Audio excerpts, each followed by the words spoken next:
ரிப்போர்ட்டெல்லாம் நார்மலாக தான் இருக்குது, ஒன்றும் பயப்பட தேவையில்லை. கண்டினியூஸாக மெடிசன்ஸ் மட்டும் எடுங்க, எல்லாம் சரியாயிரும். இந்தாங்க உங்கள் ரிப்போர்ட். ரொம்ப நன்றி சார். நன்றி.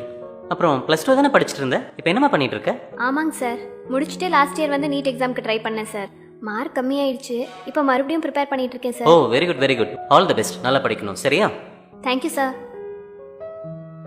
சார், நீங்கள் ஒரு சீனியர் டாக்டர், உங்கள்கிட்ட ஒரு கொஷின் கேட்கலாமா? சொல்லுங்கம்மா. இப்போ நீங்கள் படிக்கும் போதெல்லாம் நீட் எக்ஸாம்லாம் அது மாதிரிலாம் வந்து நீங்கள் எழுதவே இல்லை, ஆனால் நாங்கள் இப்போ எழுதுகிறோம். நீங்கள் இப்போ என்ன நினைக்கிறீங்க, இது தேவையா இல்லை தேவையில்லைன்னு நினைக்கிறீங்களா?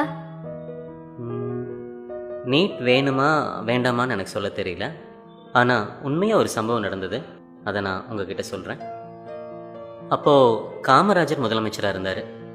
அப்போது ஒரு முதலமைச்சருக்கு வந்து ஒரு 60 மெடிக்கல் சீட்ஸ் கோட்டா வந்து ஒதுக்க முடியும்.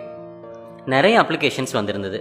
அதிலிருந்து சிஎம் கோட்டாவுக்கு தேவையான அப்ளிகேஷனை செலக்ட் பண்ணி கொடுக்குற பொறுப்பை சில ஐஏஎஸ் ஆஃபீஸர் கிட்ட ஒப்படைச்சார் காமராஜர். ஒரு வாரம் ஆகியும் செலெக்ஷன் முடியவே இல்லை. ஒரு நாள் சிஎம் அவங்கள கூப்பிட்டு, என்ன சார் ஆச்சு அப்படின்னு கேட்டார். சார் அதான் சார் டிஸ்கஸ் பண்ணிகிட்டு இருக்கோம் அப்படின்னு அவங்க சொன்னாங்க. சரி, அந்த அப்ளிகேஷன் எல்லாம் என் டேபிளில் கொண்டு வந்து வைங்க, நான் பார்த்துக்கிறேன் அப்படின்னு காமராஜர் சொன்னார். அவங்களும் கொண்டு வந்து அப்ளிகேஷன்ஸை டேபிளில் வச்சாங்க. ஒரு மணி நேரத்தில் ஆஃபீஸர்ஸை கூப்பிட்டு, இந்தாங்க இவங்களுக்கெல்லாம் அந்த சீட்டை கொடுத்துருங்க அப்படின்னு காமராஜர் சொன்னார்.